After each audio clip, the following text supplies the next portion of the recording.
and to have. And let me talk a little bit about what the bill does and what the bill doesn't do. There's some misunderstanding, certainly, that surrounds it. I'll back up.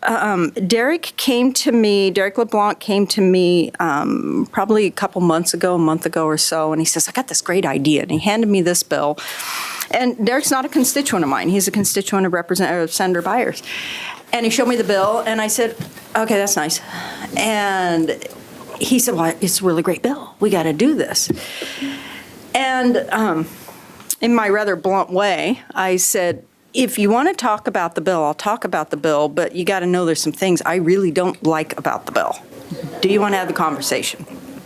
And we did. And so the bill you see reflects some amendments that, not even amendments, some changes that occurred in the original language.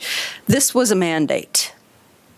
And I've talked a lot in this building from an education perspective and working on education policy for a long time now about mandates and the problem with mandates. And Derek willingly and quickly said, fine. So this doesn't make anybody do anything. This doesn't make the schools do anything. This doesn't make the local police do anything. This doesn't make parents do anything. This doesn't make students do anything, and it doesn't make teachers do anything. What this bill does is it encourages training, and as somebody said today, how to field strip a gun, and I said absolutely not. How many have been through stop, drop, and roll by the local fire department? I have. All of us, I would venture to say. To me, this is the very same principle. This is stop, drop, and roll, only we're talking about a gun. Don't touch it, go away from it, tell an adult. That's what it is. It's not about touching the gun, it's not advocating for guns.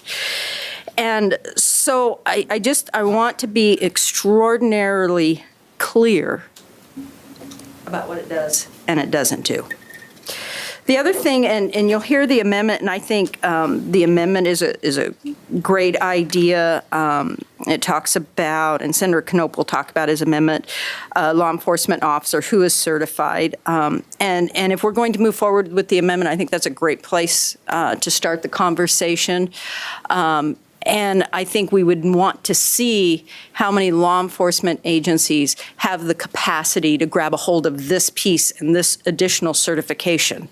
Just because you're a police officer does not mean you have this certification. And just because you're a police officer does not mean that you have maybe the aptitude to have this discussion. And I can say that because I'm a former deputy sheriff, and I worked with some colleagues that should never go in front of students because it just wasn't their thing.